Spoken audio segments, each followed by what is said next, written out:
Hello, everybody. Good afternoon, good evening, good morning. Assalamu alaikum, and welcome to Skills of the Future Bootcamp, brought to you by Skills for Skills in collaboration with More to present you the top skills you need for the future of workplace. We are in day 9, so tell us, how are you feeling in the chat box? How is your level of energy? and tell us what's your expectations of today's workshop. I can see some familiar names. We are becoming a big family. Many people are tuning in from different places of Morocco and world. So tell us from where you are tuning in.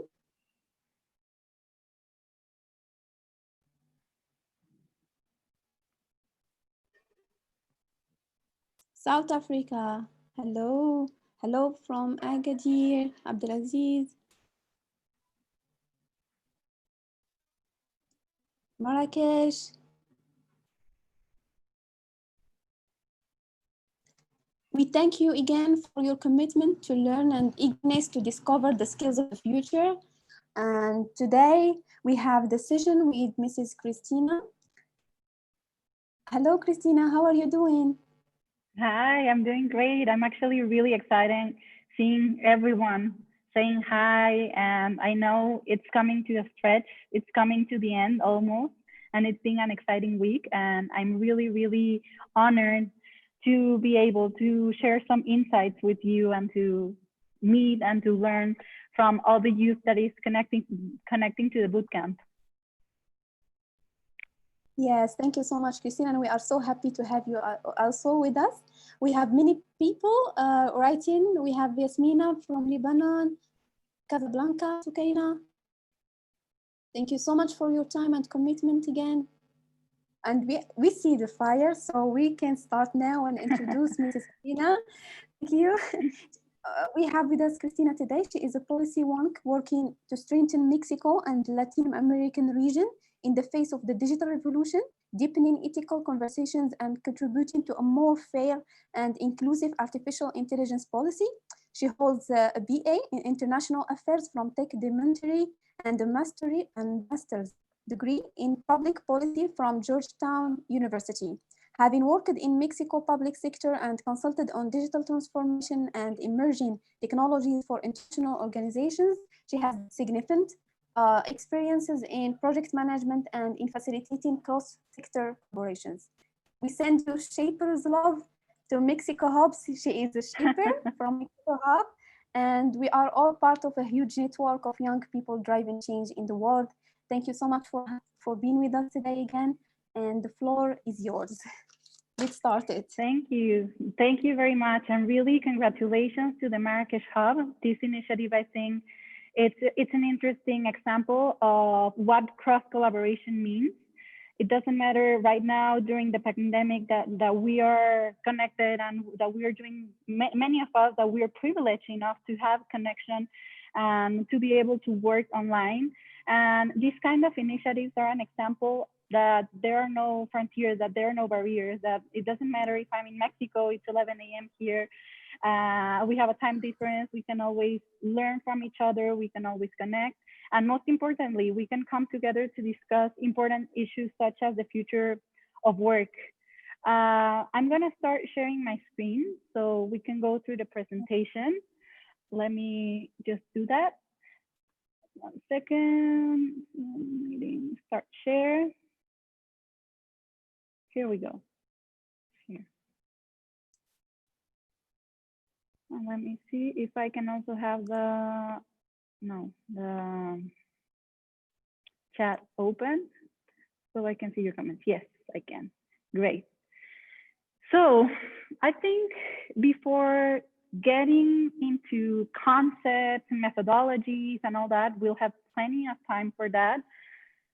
I think I want to share a bit more about my story with you, because if you heard the short bio that was just presented, you might be thinking, how is someone that majored in humanities, in international affairs, working in artificial intelligence policy or in artificial intelligence overall, which is a highly technical field? Well, just 1 second here. There we go. So before starting with my story, I was almost forgetting that. I wanted to give you a session overview so you know what's coming and what we'll be seeing through this time. So basically, we just started with the welcome and introduction. We'll take a couple of minutes talking about who we are, generalist, specialist. What do I mean by that? And with that, I'll share some of my story. Then we'll get into more detail on a methodology called design thinking. Probably many of you have already heard about it. Maybe for others, it's completely new. I hope you like it. And then I prepared an exercise that we can all do together. At the beginning, I had thought of this exercise as an activity that we could do in teams, but it was kind of complicated. So I think to make the most out of the time, working together and reading to your comments on the chat, and then just opening the floor from some live questions will be the best way that you can engage. And you can always feel free to ask questions, comments. I'm looking at the chat right now as I'm presenting.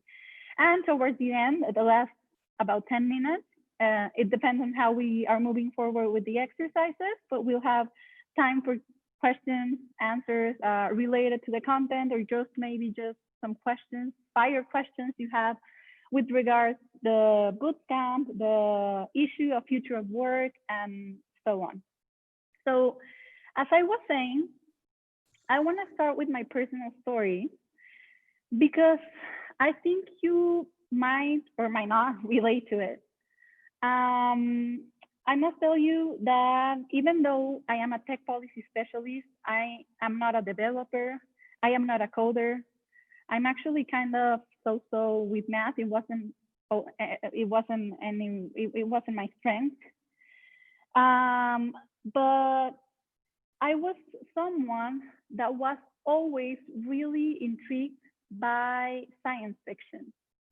I was always someone who loved reading novels. I don't know if you read 1984 by Orwell, or if you've seen Black Mirror, the episodes of the series on Netflix.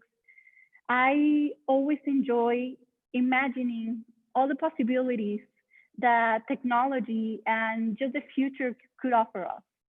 And I'm also a firm believer that if we can imagine something, if we can create something in our mind, then we can make it through. So I was always a lover of science fiction. I was also a lover of books. I was also a lover of languages and cultures. I had the opportunity from a young age to travel, to live in France for a year when I was 15, and then to live in China and Shanghai for another year when I was 18.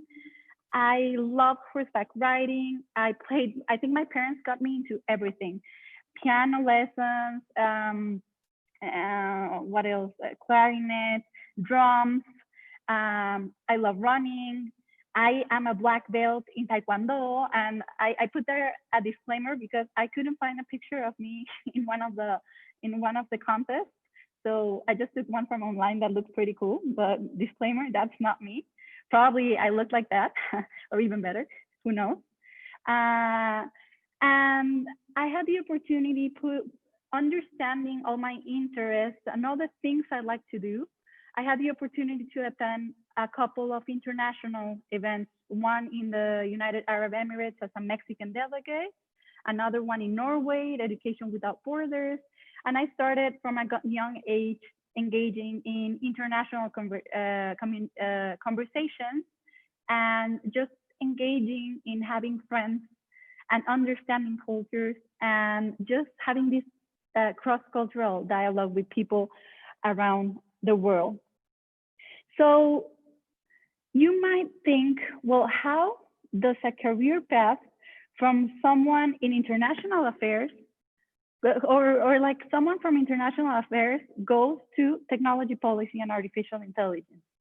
And I have to tell you that my path has been really, really diverse. I've held many different jobs.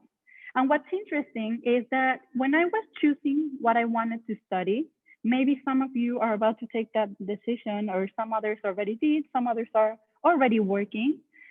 When I was deciding, I was in between choosing medicine or international affairs. And everyone was like, Christy, you're crazy. Like, what does medicine have to do with international affairs? It's like a completely different field. And for a semester, well, for like 3 months, I took classes of both to see what I like better. And even though I'm still really interested in medicine, I went for international affairs because at the time it made more sense to me with my background on cultures and languages and that kind of formation. I felt more inclined towards understanding better how the world works. What's interesting is that when I started when I started studying my career, my school advisors, most of them told us what were our career paths, and they were very defined. It usually led to a career in diplomacy. And of course, for the entirety of my studies, I dreamt about working in the foreign service and becoming a diplomat. That was my top ideal. But during my studies as well, I was able to work and I was able to intern at different organizations with different things. So I think that helped me give me a broader depth and a broader just context and perspective on things. 9 years ago, and that's why you have so many pictures in here that I wanted to share with you. 11 years ago, in 2009, I started working as a Mandarin teacher. I was 18 years old and my students were 16-year-olds. So it was really interesting having students almost my age learning a new language. And I think in the end, I ended up giving them more like professional advice on how to choose their career path because many of them were very confused on what was coming next for them. That was in 2009. On 2010, I had the opportunity to coordinate the volunteer coordination for the World Youth Conference, which happened in Mexico. It was a beautiful and amazing experience. We got some volunteers from 70 countries that flew into Mexico. We received them. So yeah, I was just certain that I was on the right path on international affairs. Then in 2011, I worked for the Pan American Sports Pan American Committee because it happened at my city in Guadalajara in Mexico in that year, the games. And it was amazing because again, I was discovering that as an internationalist, as someone that was majoring in international affairs, I could work in the sports world and I could actually learn and just love the Olympic movement, which is all about collaboration. It's all about understanding. It's all about grit, passion, discipline. And I was responsible of two things mainly, of being the liaison with government relations, but also with the International Olympic Committee. So it made complete sense for someone in international affairs. Then I moved forward. Like when I graduated, I worked in a public health organization. So from Chinese to youth to sports to public health. From that organization, I moved to my dream job, which was working at the Ministry of Foreign Affairs. And there, I think I had the coolest job because I was in charge of the gender and youth agenda. And imagine our foreign affairs office, actually it was called the Institute for Mexicans Abroad because our mandate within the Foreign Affairs Ministry was to provide assistance to Mexicans living mostly in the United States, but actually across the world. So there I had I had the opportunity to come up with very novel and pioneering initiatives. For instance, we organized, and this was back in 2013, the first binational street art festival. So basically what we did is we mapped and we invited binational artists, Mexican-American artists, graffiti artists, to paint a mural around immigration. So here you can see the image, it says Barrio Roots, and you can see someone that is painting, so you can see the size of this mural. And it was an amazing initiative because it brought a community in Southeast Los Angeles together to just speak about what immigration means to them, what their homeland means, how do they live in the United States, and looking into the future, what are the values that are still shared between the two nations. Then during a summer, I had the opportunity, and I think I'm not really going in linear order because I'm not remembering them in like that. But during a summer, I worked at a restaurant as a cook. And actually, I think this was one of the most interesting jobs I've had because I had no idea how hard it is to work in a kitchen, how much discipline you need, how much understanding, how much grit, because you have to be standing on your feet for about 10 to 12 hours a day. You have to be listening commands from the chef and the sous chef. You have to be dealing with the waiters. There's always like this kind of tension between waiters and kitchen staff because of the tips. So I think this was also an amazing experience, which might not relate at all to my career, but this gave me a lot of elements and thinking on how a system as a kitchen works with a lot of discipline. Then, well, yeah, moving forward, I went for my master's degree. I won't get into much detail because I did a lot of, while I was studying my master's at Georgetown University, I got a scholarship to study there. I worked all the time, first at the Student Affairs Office, then at the Beck Center of Social Impact and Innovation, which was an amazing opportunity because I learned, that was the first time I learned from civic innovation and civic technology. As I said, I was already inclined and interested about science fiction, but I didn't really know there was a career and there was a movement, not really about operationalizing science fiction, but more about asking ourselves, how can we use technology for social good?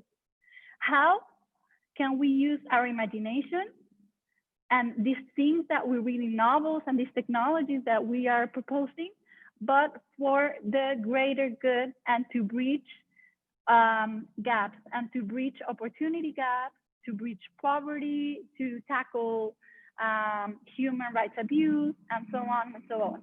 So I immediately fell in love with civic technology, and from there I started working in that path. I held a couple of other internships. I had the amazing opportunity of working at the World Bank, which was, again, a dream come true because I think someone with a background in international affairs is just like the dream place. You have people from all over the world, the most brilliant minds, top experts on very technical, but also very social things. So that was actually a learning from me because I never really saw the World Bank as a place where I could work because, as I told you, I wasn't very good with math. And I thought, well, it's a bank, so probably it's, I don't know, a place for economists or a place for mathematicians or statisticians. I'm not good with that. But actually, I discovered it's not only a place for that. Of course, there are many brilliant economists. And if you're an economist, kudos. Or if you're good with math, go for it. It's amazing. But what I also discovered is that it is a place for people with different skills, like people's management, project management, critical thinking, complex thinking. And I think I fell a little bit more into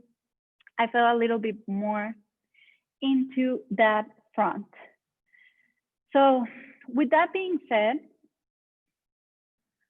why am I sharing you all of this? I don't want to bore you, and by no means I want to brag about my experience. But why am I sharing you this?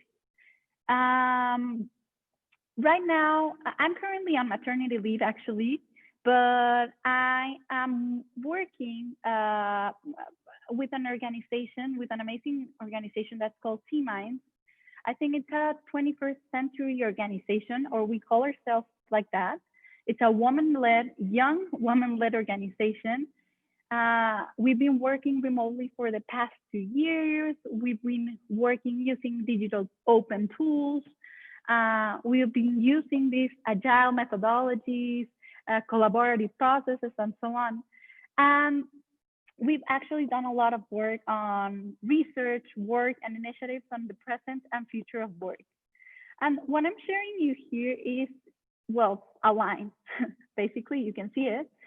And maybe this is what we hear from our grandparents or our parents even. They might tell us that their career paths were linear, that some of them, because we know, I don't want to generalize, because maybe some of our parents had a lot of hardships and had different non-linear career paths. But I think there's like a common understanding on how before some people could get a job at a place and stay there for 20 years or 25 years or 30 years or 40 or I don't know, many, many years, and just have like this linear growth. A linear growth that was good enough for, I don't know, maybe buying a house, maybe buying a car, maybe sustaining a family and sending kids to school, but it was basically that, a linear path and a linear career. But as you may have seen with my own example, I think the present and future of work looks more like this. And this also relates to success. Actually, this image, I found it online, and it was about success. It says that success is not linear, that it's actually a more non-linear path. But I didn't want to frame it in terms of success, because success is very relative. Success might look like something for me, and it might look like something completely different from others. So I think right now, and what's interesting and what I think you might relate to my own story is that the figures say it. Our generation, or millennials, and probably there are already, I think the next one is centennials, right? Or Generation Z, I don't even know what are the names anymore. But our generations and newer generations are staying an average of 2 years in each job. So forget about staying 25 years in a company, 30 years, we're staying about 2 years. And we're looking for impact. We're looking for purpose. And we're looking for growth. So it's complicated because we want a bit of everything. We want to be fulfilled by what we do. And we also want to do well. So basically, we want to do well by doing good. And some of the key findings that I wanted to share with you about my own story, and again about this dialogue about being a generalist or being a specialist, that I'm going to share a bit more concepts specifically with you about that. But what were my key findings on my own story is that, well, I have a lot of interest. I am a generalist, but I specialize in public policy. And I think public policy is a very transversal field, as well as international affairs. It's a very transversal field that can go and can fit into every conversation if it's more specific. Then I learned a lot with all these experiences that I had. I learned a lot about transdisciplinary thinking against working in silos. Something that happens a lot, and this happened to me when I was working in government, but it happens across all organizations, is that we work across departments. And it's very hard for departments, for teams, for ministries to come together, cooperate, collaborate, and share information. It's always a challenge. We're always creating our own initiatives and not necessarily connecting them with another ministries when we would be benefiting from bringing everything together, interconnecting our proposals, and just having a better user experience for when we're talking about public policy, of course, for people, for the users of our policies, instead of thinking just of our own departments and ourselves. So this is a huge, huge challenge. Another thing that I learned was the importance of connecting the dots. Even though I was, as I said, working in public health, gender, youth, immigration, US-Mexico affairs, sports, a kitchen, civic technology, and so on, I managed to learn very important core skills that will accompany you through your whole career path, which are communication, teamwork, problem solving, and very, very important, the role of trust. Building trust in anything that you do is key, is central for using, is central for building a reputation, for building credibility, and for being able to not only learn, but to implement whatever it is that you are proposing. As I said, I learned a lot about myself, about my purpose, about the impact I want to do in the world, and about the growth I'm aspiring. I think I'm ambitious. And you might also think, well, how do you do all that? Like, when did you do all that? And something that is important to bear in mind is that there are always trade-offs. There are always opportunity costs. So you, at least when you're thinking about what you want to do and where you want to go and where you see yourself, I think it's important to think about these trade-offs and to make peace with yourself for them. For example, for me, when I was studying my master's degree, I decided that I didn't really mind about having perfect notes. I didn't want like an A+ score. Of course, I wanted it, but I didn't really mind having a B+, because I also wanted a balance with my social life, and I wanted to engage in student organizations, and I wanted to see my friends and so on. So that's the kind of trade-off that I've been doing through all my life. And I think I'm at peace with them because I've enjoyed every single experience. And even when I haven't really loved the things I'm doing, you can draw learnings even from the things that are not that fun or where you didn't really find a lot of passion. And something that I also wanted to share with you with regards to present and future of work is that, as everything, there are always opportunities and challenges. And well, what are the opportunities with this new path that we're seeing here that looks non-linear and messy? We have, and we're seeing it through the pandemic, some of us, we have remote flexible work, we have new vacancies and new professions coming up, like, you know, like AI ethics officers, or just like more openings on data scientists, and also more social roles on understanding how technical fields connect to social fields, like the work that I do. We have the gig economy with these apps that are helping us bring things to us during the pandemic. Some of us, or maybe just give a lot of youth work, like Uber Eats, Airbnb, Uber, and so on, providing job opportunities. The digital economy, e-commerce is opening a lot of new job, not only job positions, but also like in the value chain of the whole digital economy and the kind of things that you can do. But as well as together with these opportunities, and there are a lot of new jobs opening and coming, and some that we don't even know. Actually, our children are supposed to be working I think in 20 years or in 25 years in occupations that we don't even know today. So what are the challenges? As we are connected online and we're always connected on our phones, we are struggling with keeping a balance between work and life. And I think, and I once read an article that was amazing, because it said, well, there's no such thing as a work-life balance. It's just work and it's just life, and you just gotta go with it. And I liked it, but I still I agree, because it's just life and it's just work and you just have to cope with it. But I also like, and now that I had a baby and then I'm on maternity leave and I've had a lot of time to be with my family and to enjoy time for myself, I'm also thinking lately that it is very, very important to to just don't go with the burnout.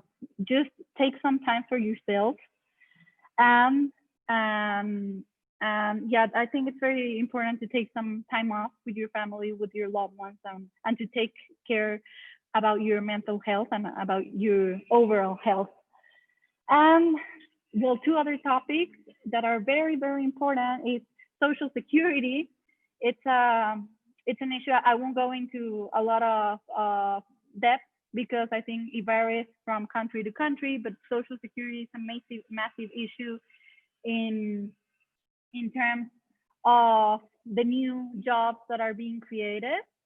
And another debate that's ongoing right now is the resiliency, how to build resiliency, how to develop resiliency in face of job uncertainty. When we speak about automation and we speak about artificial intelligence, a lot of media talk about job loss.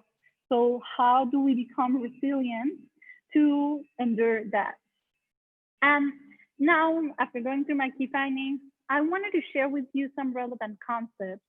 And these are explored and explained in much more detail in this book that's called Range. I have it here with me. I liked it a lot. I hope you enjoy it if you go read it, because I think it provides very interesting insights on what I was telling you about my own story, a story that some of you might relate, some of you might not. But it talks about this idea that many of our parents had, I think, or well, I think my parents were more inclined to the generalist version, but I think some other parents are more inclined to giving their daughters and sons a head start. Like, I want you to be really, really good at playing piano. So you start at age 3, and I hope you are Mozart by 11. So, of course, there are some musical prodigies. Of course, there are some sports prodigies. But what this book talks about is this idea of deliberate practice versus a sampling period. And there's evidence around the world of these kind of things. Deliberate practice and the 10,000 rule to expertise is this idea that the more time you focus on developing a skill, the better you will become. And the accumulated number of hours that you put into developing that skill is the only thing that you need to get even better. And of course, if you, I don't know, sample violinists or sample golf players, you might find some information and some insights on people that got really, really better, became experts by doing deliberate practice at a younger age. But the new thinking and the new proposal is that that knowledge or expertise doesn't only come from a single field.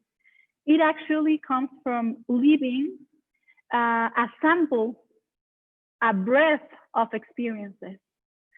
So with that comes analogical thinking, which is how can you connect from all those experiences? How can you connect the dots and think analogically between them? And what is that? For example, when we speak about artificial intelligence, usually what comes, a term that comes to the conversations, machine learning and neural networks. And how do we explain neural networks? We draw an analogy with biology, with how the human brain works, how it networks, how it connects.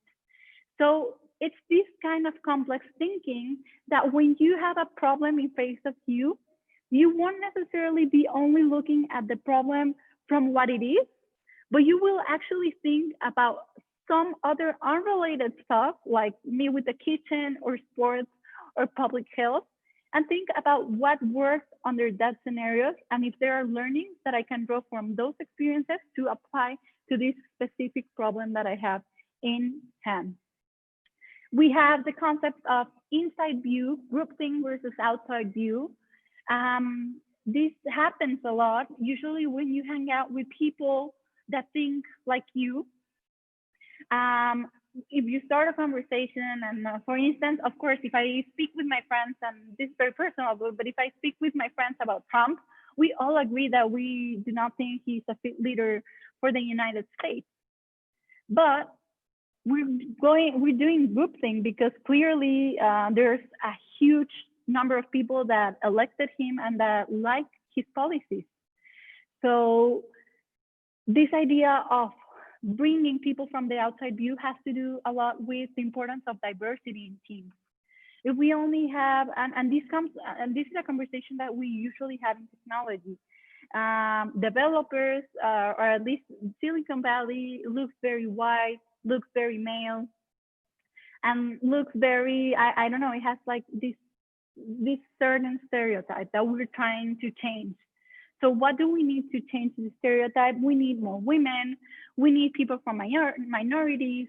We just need to have more diversity so they can bring their breadth of experiences and the complex solutions that we are trying to find to specific problems are more informed about a lot of experiences and not just by single-minded group of people.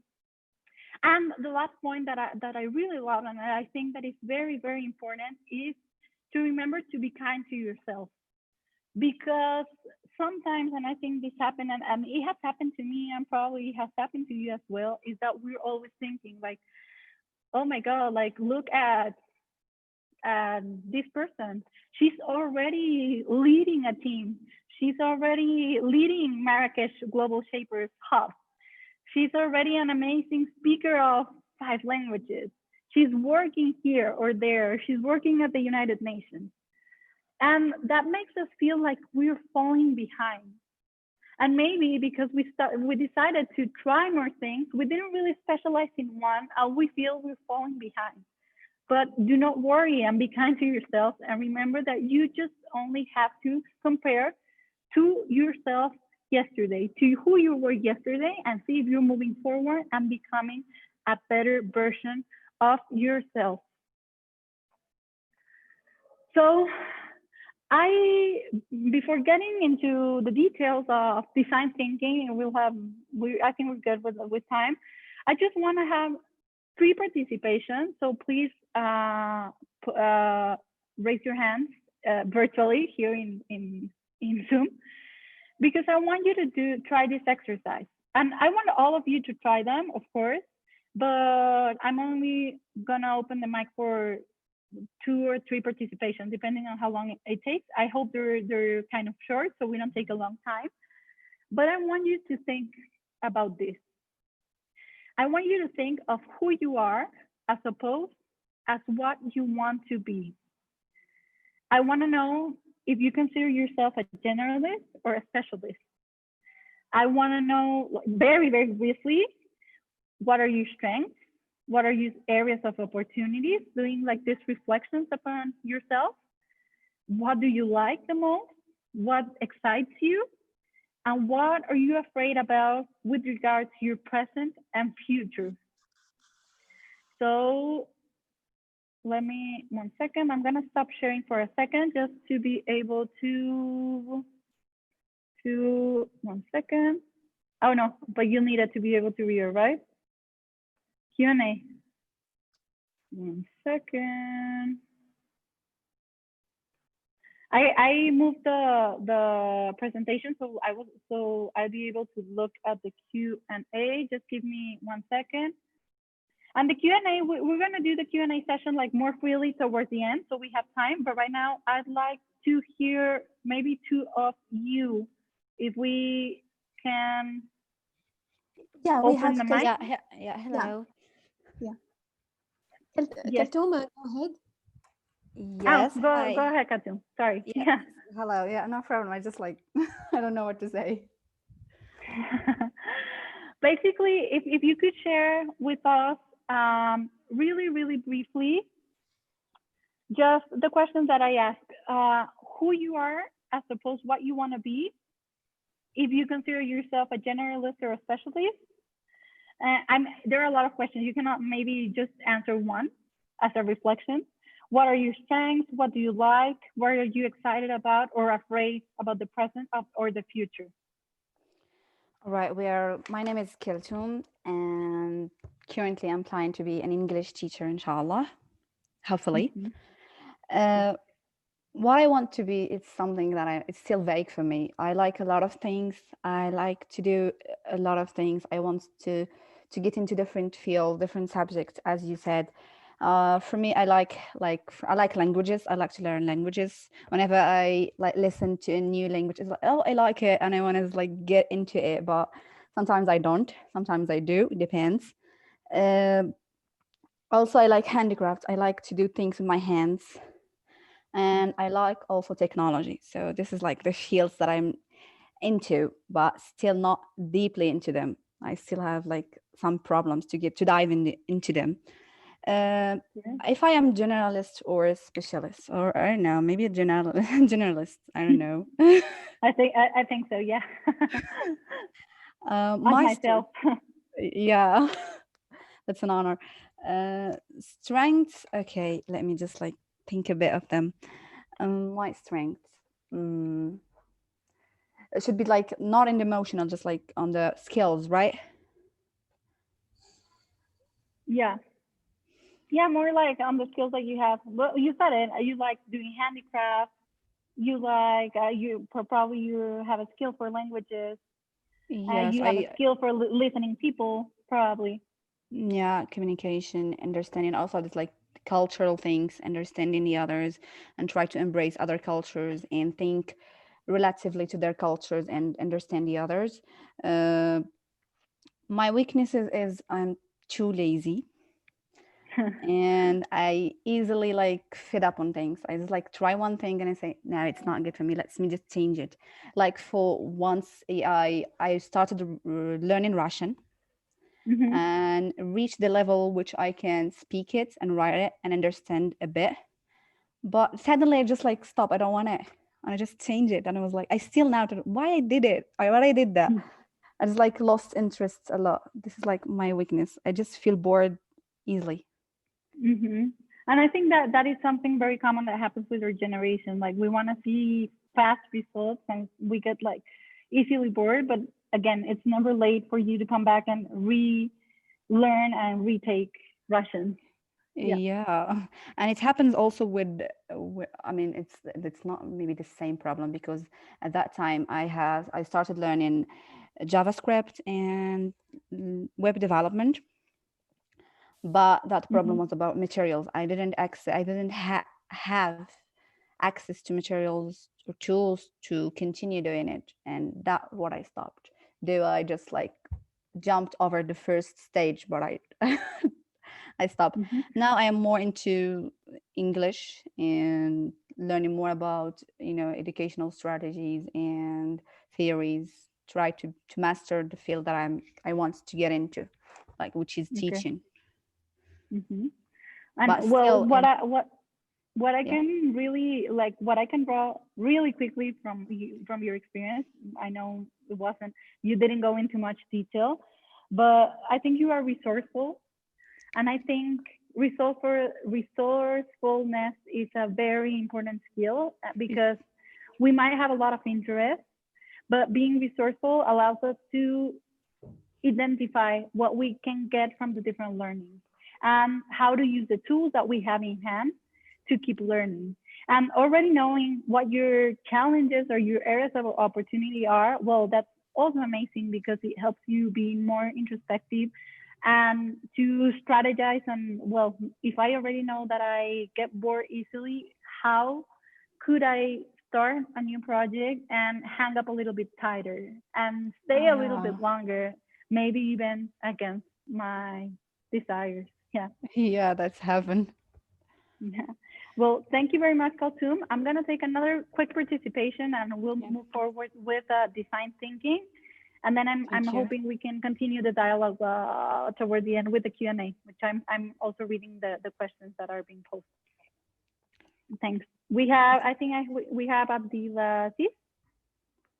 Yes. Yeah, thank you for spelling my name right. Yeah, my name is Abdulaziz. Abdelaziz. First of all, I would like to briefly thank you for your intervention. I think it's very interesting to discuss these kind of issues that, or I would call it challenges. So in my position, I'm a 20-year-old guy that studies civil engineering. So my passions is always related to conception. Uh, I'm I'm a well elaborated mind. I have things that I hold right, and I'm straight to the point when it comes to projects, when it comes to ideas. I do have my own personal morals, but at the same time, I welcome others people's ideas. But I'm more of I'm more of a positive, critical guy. When I see an idea, I like to uh, elaborate on it. I like to bring the positive from it. Like even if someone's let's say is a negative thoughtful person, I could Hmm. change the way they think. So Yeah. if I want to say what do I aspire from myself or from the future self, is for me to be more clear in my decisions, in my communication skills. I think I do lack um, the um, the capability of holding a good conversation, holding a thoughtful uh, process of thinking, how to Mm. be clear and more, um, yeah, more let's say understandable. Yeah. That's for the first question. I think the second question was, um, do you think you're generalized or yeah, or specialized? So for me, I do I do focus mostly on my field, my studying field, which is civil engineering. But I also like to participate in um, these parallel activities. For example, initiatives. Um, Also, those kind of webinars when we share our thoughts. So I think I lean more to generalize to when it comes to my who I am, like a personality. But in the professional world, I would like to master Specialized. Hmm. something that because I'm still young. I'm 20 years old, so I can't say that I'm well specialized in my field. I'm still learning from it, and I would like to be a master of it. Then in the process of learning, I also like to sneak on other fields, and because I do think that my field is connected to many subsidiaries and many other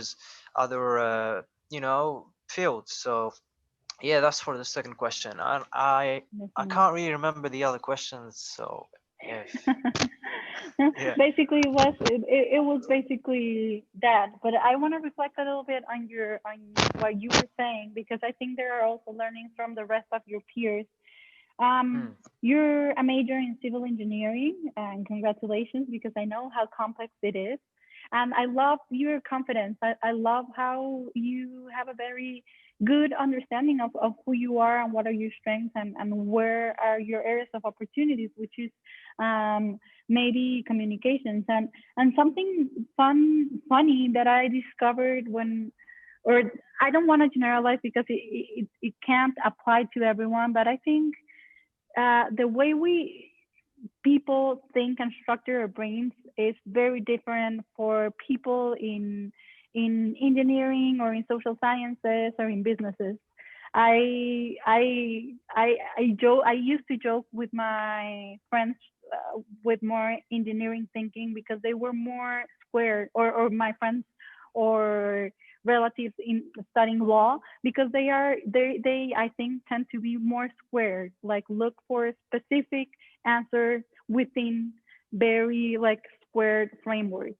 And then when I was doing my master's, I remember I took some classes from the School of Business, and my classmates were so different from my classmates of policy, because most of them were thinking about revenue, about minimum viable products, about pitches, about selling plans, marketing strategies. And I think going back to my field in public policy, we were always thinking about democracy, and we were thinking about solving public projects and about doing public good, but with not a lot of knowledge of budgets and of projections and so on. So you find all this kind of spectrum of thinking, and it's good. And I think it's complementary. So I congratulate you on understanding that you want to become better in communications, because this is a critical skill across any kind of major that you do. And it's not only engineering, international affairs, medicine, everything is interconnected.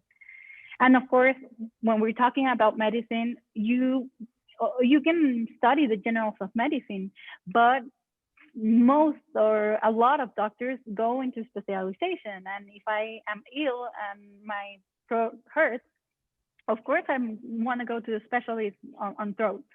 So it's not that it is a good thing or a bad thing or a fight between being one or the other. You can actually be both. Being a generalist only means drawing knowledge and trying different experiences. So thank you very much, Abdulaziz, for your intervention. I'm going to share my screen again so we can continue with design thinking. I know there are a couple of questions here, and I'm going to just address them towards the end of the session. Let me start share.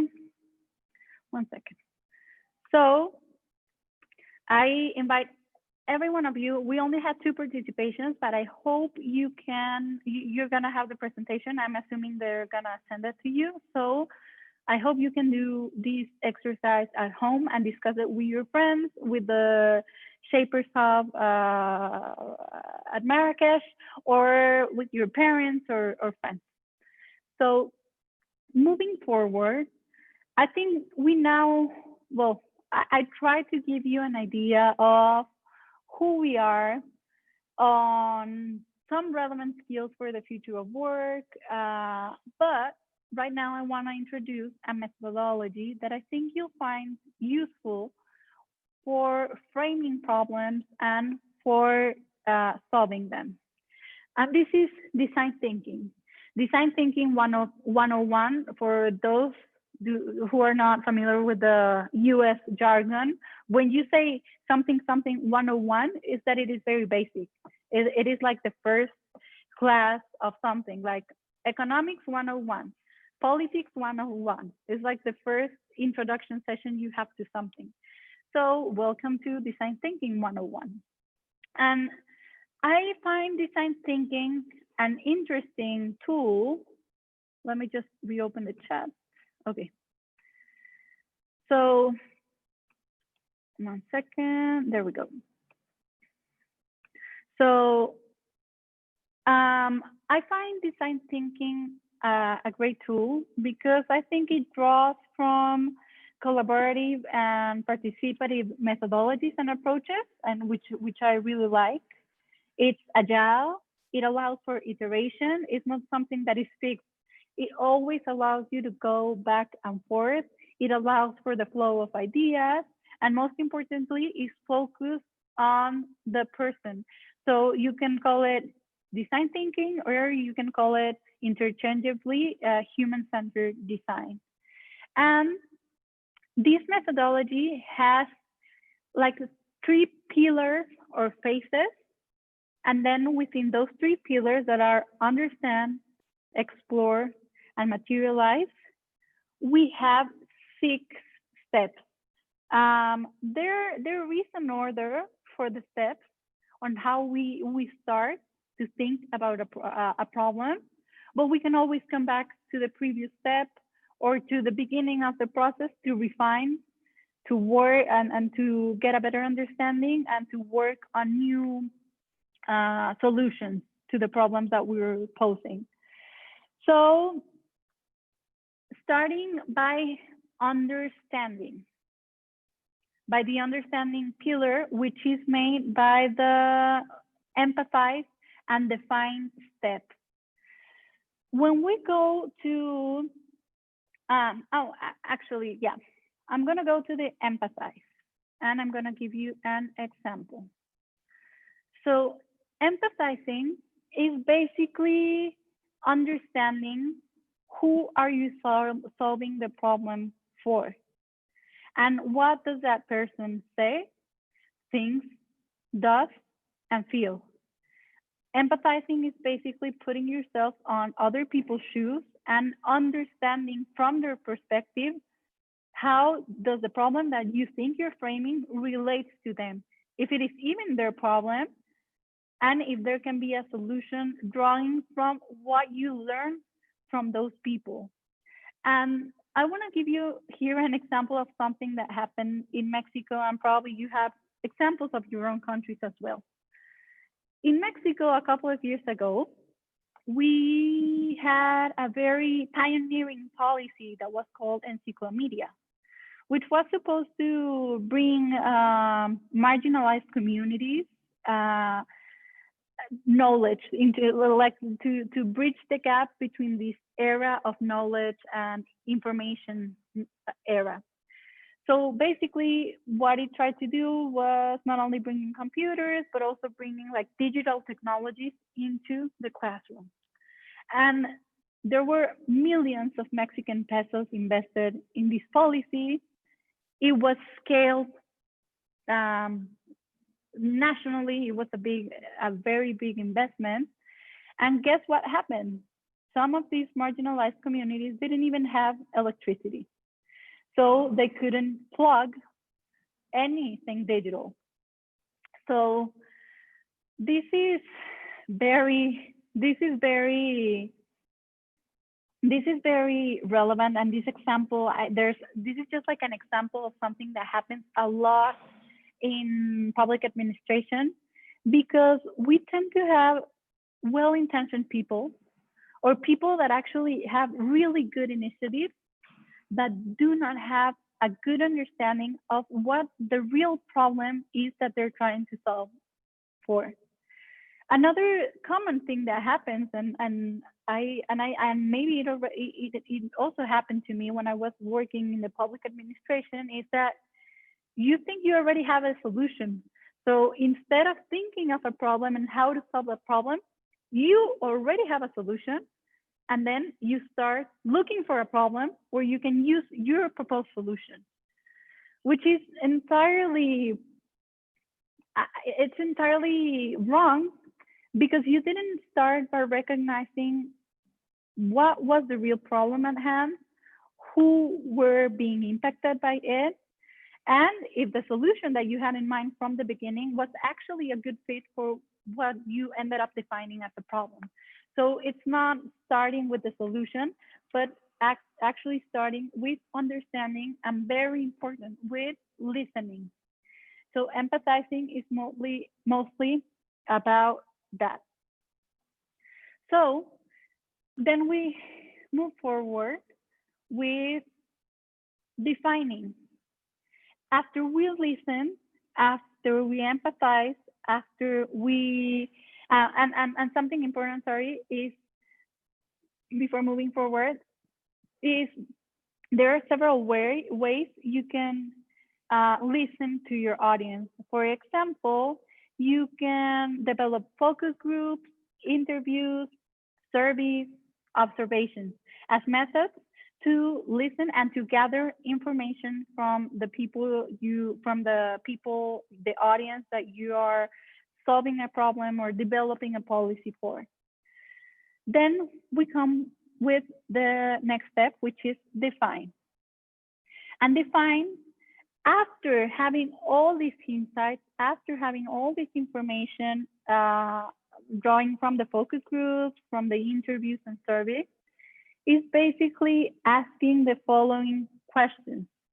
What is the problem? When it occurs? Where it happens?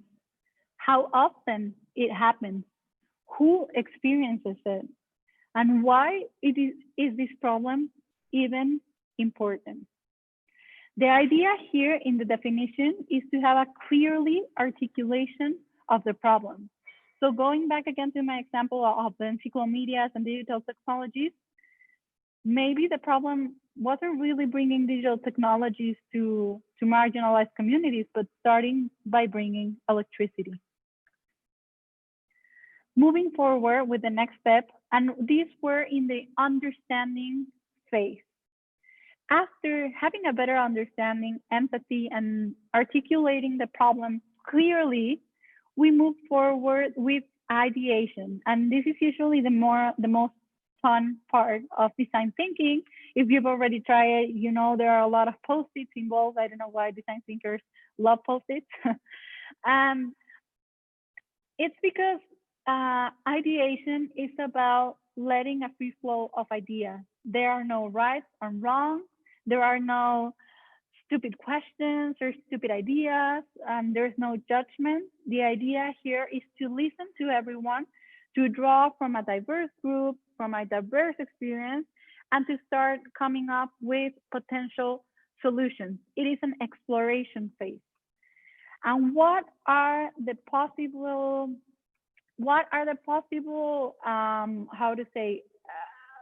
methods for ideation? There are different techniques. We can use brainstorming, like here with the post-its. We can use role playing. We can assign roles. If we're talking, for example, of an organization and there's a problem within that organization, we can give the role of the CEO, the CTO, the user, maybe the government, if it's a problem related to government regulation. We have another technique, which is mind mapping, which is actually the World Economic Forum and the Global Shapers use mind mapping a lot. I love it. It's when you're trying to map ideas and doing like these flow charts, and you combine them with drawings, which is also similar to storyboarding, which is storyboarding has much more images and it's much more sequential. But it's also about displaying your ideas in a different way, in a very visual way. And so here we have ideation, which I said it's usually the more fun part of the process. Next step, again, in this exploration phase is prototyping. So in the last step, we came with a lot of ideas. And of course, there can be 100 ideas and we cannot execute all of them. So we start doing a prioritization of which ideas we think are more feasible or are more relevant for the problem that we're trying to solve. And prototype, when we hear and learn about prototype from a business point of view, it's more about building a minimum viable product.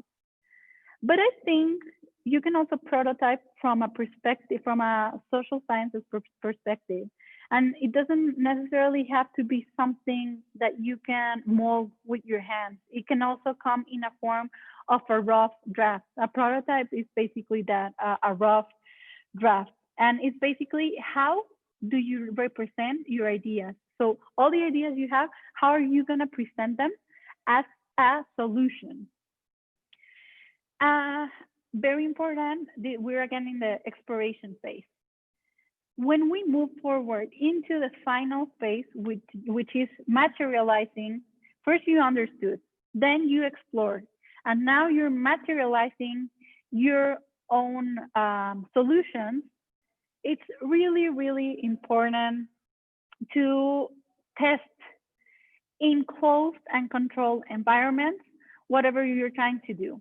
And here, what I'm sharing with you is an example of something that happened, I think, back in 2016 with Microsoft. they were very excited about launching a bot. They named the bot Ty. It was supposed to be like a fun teenager, a girl, a woman that would be just like interacting with users on Twitter and learning from them. It was a bot that used machine learning and draw from the information from the users, from their experiences, and she was supposed to get smarter and better and interact with people in the net. The thing with Ty, and well, and again, a girl, I think we can go into a whole different conversations on why chatbots or personal assistants are women, but that's another story. So here, what happened with Ty was that it didn't even lasted 24 hours live because it was a tremendous disaster. When what their creators didn't account for is that when they launched Ty and they let it out there in Twitter learning, users would be trying to teach her like very racist, offensive, and hateful speech. And given that it was using machine learning and it was learning from the interactions, Ty learned the worst things. So within hours, it went from being a nice teenager that started like hello world with saying that Hitler was the best leader in the world, that the Holocaust never existed, that Mexico and the United States should build a wall. So all the incorrect things are the things with things that are outrageous. Many of us believe are outrageous. Ty started perpetrating that. And why do I share this example? Because it comes down to the testing part of it. Their developers didn't test Ty in a closed environment, or maybe they did it in a closed environment, and when they opened it, they didn't imagine it would have the response and that their own bot would become so racist, so offensive, and so mean. So here we come back to the importance of testing a solution. If we're talking about a business, testing, sampling who our users and who our public is going to be. If we're talking about a policy, testing, sampling in closed environments where there are not a lot of unintended consequences can happen, as opposed to what happened with this massive policy that happened that I told you about of encyclopedia that was a scale, and it was just a waste of money because it wasn't tested. Because there wasn't an empathy, there wasn't a problem definition, there wasn't a clearly articulation of the solution, there wasn't a testing phase and then an implementation and then scaling phase, which would have been the whole policy cycle. Probably what happened was just a good idea of someone that say, hey, I love this program, I love how this could change the classroom, but they don't really think throughout the whole process. And the final step of the materializing phase is to implement. And when you look for design thinking, for information on design thinking, you might find that some organizations do not include implementation as part of the design thinking phase, but some others do. And I like it because I read something that said it's not only about design thinking. It's what's most important. It's about design doing. So with the design thinking phase, you get to put your ideas articulate your ideas and come up with solutions. But what's more important is how you bring those ideas into action. And in my own experience, implementation is where everything usually goes bad. It's the most hard step because we have all these great ideas. We already talked to people, we sampled, we did everything right. But then when we try to implement, nothing goes the way we thought. And why does this happen? It's just because in the end, we're talking about human-centered design, and we humans are complicated. And there's always unintended consequences that we're trying to control for, but that will eventually show. But the good thing about design thinking, as I was saying, is that we have an iterative and flexible process. So if in our implementation phase, we realize that our solution is not working, we can always go back and back and back to the previous step or even to the beginning, and we can go back to redefine the problem, and we can go back to looking for a solution. So basically, in a nutshell, this is the methodology. It has the three phases: understand, explore, and materializes, and it has the 6 steps: empathize, define, ideate, prototype, test, and implement. And now what we're gonna see is how good we are by using the methodology ourselves. I think we're gonna go really quick through the exercise so we have enough time for the Q&A. So here I have a case, a scenario that I included in the presentation about the future of work. You've been participating in this amazing bootcamp. This is already a 9th session. You're almost done. And I think at the core of this bootcamp, what you're trying to do is develop skills for the future of work. And the future of work, I think, might look, as I was saying before, both challenging and with a lot of opportunities. But here, what I did was I found in an article a couple of data, of figures on how many organizations are saying that automation specifically might impact the future of work. So first, on a positive note, we know that artificial intelligence is gonna add 15.7 trillion to the global economy by 2030. So it sounds like a lot, but just to give it a context, it's the GDP of India and China, the current GDP of India and China combined. So that GDP is gonna be added by 2030 because of the use of artificial intelligence. But then we have this whole conversation on how automation is gonna impact the job market. There are a lot of figures, numbers, some very negative, some way more positive, and I put here some of them. For example, in 2013, some Oxford academics said that 47% of American jobs, this was specifically in the US, were at high risk of automation by 2030. And there are more data points like this, like McKinsey Global Institute, who believes, let's see, between 40 million and 160 million women worldwide may need to transition between occupations by 2030 into higher skilled roles.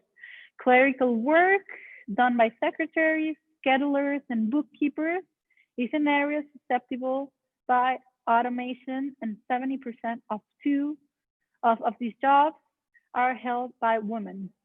Then Oxford Economics says up to 20 million manufacturing jobs worldwide will be lost to robots by 2030. So I started with the negative ones, but the positive ones are coming, no worries. So again, McKinsey Global Institute, this is very focused on US counties again, but I think it's an interesting insight because here they gave some insights on rural areas, and they say rural areas were more at risk of being displaced than in contrast with urban areas which have higher educational attainment. And in the positive takes, the World Economic Forum believes that even though there will be a job displacement of 75 million jobs, there will also be job creation of 130 million new jobs by 2022. So here the key, and probably you've already explored these kind of issues in the different workshops that you've taken, is, am I prepared? Do I have the right skills for these 133 new million jobs that are coming? Then again, 2 million net job creations by 2025, and McKinsey Global Institute, worldwide with sufficient economic growth, innovation, and investment, there's gonna be enough job creation to offset the impact of automation. And there's a link to the article that you'll have. why did I give you all this information? Because I want to do a quick exercise with you.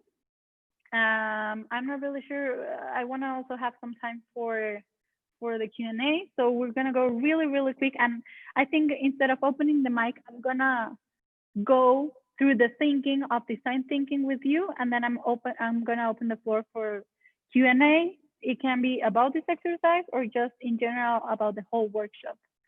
So basically here, well, this is what I wanted us to do together, but since maybe it's gonna get a bit messy, I'm gonna go through the steps on my own, explaining my own rationale, and please feel free as soon as I finish, when we open the floor for Q&A, to challenge my own assumptions or just to ask any questions that you have. So I left, one second, okay. So I put here again the whole phases and steps, so we have them at hand. And of course here we're not gonna materialize, we're not gonna test and implement a solution, but we're gonna think hypothetically on how would we go about solving a given problem, because there can be many, many problems related to the future of jobs. So basically, one second, okay. So basically, we start by empathizing. And since I gave you a couple of different portions of information, we might have different publics, but I'm gonna focus on women. We just read that one of the institutes were saying that women clerical work is at high risk of automation. So how would the empathize phase look? Is I would try to reach out via focus group, interviews, or just by listening or observing their context and how their behavior, a group of women doing clerical work. I would try to understand what are their motivations, how did they prepare for their professions, what are their fears, what are their strengths, what kind of skills do they have, and how can those skills be transferred or upgraded so they're not at such a risk of automation for the future. So just on the first phase, what I would be doing is empathizing and understanding them better. What do they think? How do they feel? How do they behave? And just by listening to them. The next step in the definition of the problem, I would try to come up with a clearly articulation of what the problem is. And I'm just thinking about something here out loud. I would think the problem is these women do not have access to reskilling or upskilling options to improve and strengthen their own skills, become more resilient, and have new job opportunities or better job opportunities within the same companies they're working. So that's my own problem definition, the lack of women having access to resources. So we come to ideation. So there can be many, many potential solutions to this problem. What could we do? We could create a union for these women, so they're not. Actually, there are many kind of potential solutions from different spheres. We can create a union for these women so they cannot be dismissed. We can create a regulation that says that the jobs cannot be lost to automation, that we have to prohibit artificial intelligence. We can create coursework by the government for these women to have new training and upskill or reskill and hold their jobs. These kind of classes could be created by the companies and provided by the companies to their own workers in order to help women overcome this potential risk of job loss. Or, and I think I'm going to go for this option, there could be a private-public partnership where both the government and the company work together into developing a specific course or class where they target women and they provide them with new skills, such as the ones that you've been reviewing in this bootcamp, core skills, so they're at a lower risk of losing their job. Then how would a prototype moving to the next step on the exploration phase would look like?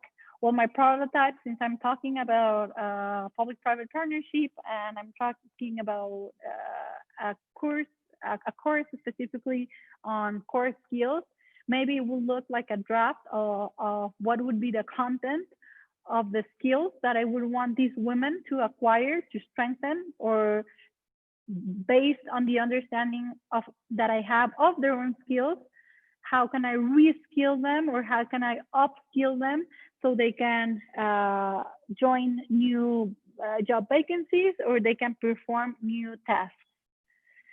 And then in the materializing section of it, of course, tests, I would come back to the same women that I spoke to in the beginning, and I would try and I would do this experiment with them to see how do they respond to the training, if they actually put the new skills or their strengthened skills to use, and if it helps them become more productive, have a better salary, or retain their job.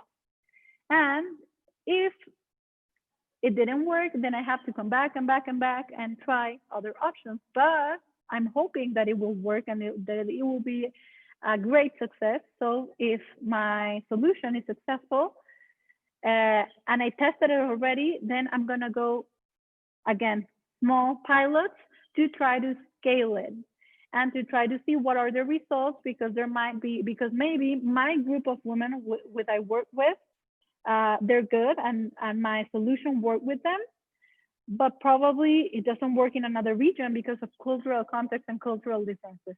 So again, we have to start with small pilots and then incrementally scale these options. So basically, this is the whole design thinking process in a nutshell. Now I'm gonna open the floor for Q&A. I know I already have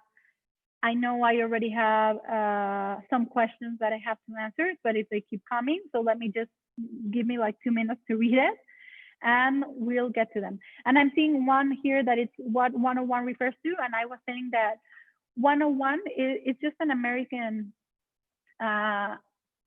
it's just an American concept to say that it's something very basic. When I say design thinking 101, what I'm really saying is that it is an introduction to design thinking. If this was creativity, for example, the workshop on creativity, which you had with my good friend Tanya, it would be creativity 101. And it would be the same as saying introduction to creativity. So it's just an Anglicism. It's just something that they do in the US to say that it's like the basic, the first part of it, if that's more clear now. So let me go to the questions. One second. Stop sharing. Oh, I wanted to share you this. 1 second. I wanted to give you my. I have I had 2 questions for you, but I think since the time is limited, I'm gonna leave them here for you to think on your own. Did design thinking help you understand better how to frame a problem? And then also for your own reflection, how do you feel about the future of work? And what I wanted to share with you was also my contact information, so we can connect on LinkedIn, on social media, or if you have any follow-up questions, feel free to reach out to me via email. And I think you'll have these materials via the bootcamp, so no worries. I'm gonna stop sharing my screen so I can read you're, oh no, actually I can read them here. One second. Where are they? Wait. One second, they're not opening. Thank you so much, Cristina, for the resourceful presentation. We enjoyed it. Thank you. Sure. We got 4 questions. Okay, let me start with a fast question. It says, I follow everything that interests me and I'm passionate about. I'm active, I do a lot of activities, but I feel sometimes lost and I think something bad to do, many things at the same time. This has happened to me, as I said, a lot of times because I get excited about almost everything and I want to do everything. I don't know if this happens to you as well, but when I watch a movie, I don't know if it's ice skating or sports or anything, I feel like I can do it myself. Like I right away want to get into that sport and become that person in the film.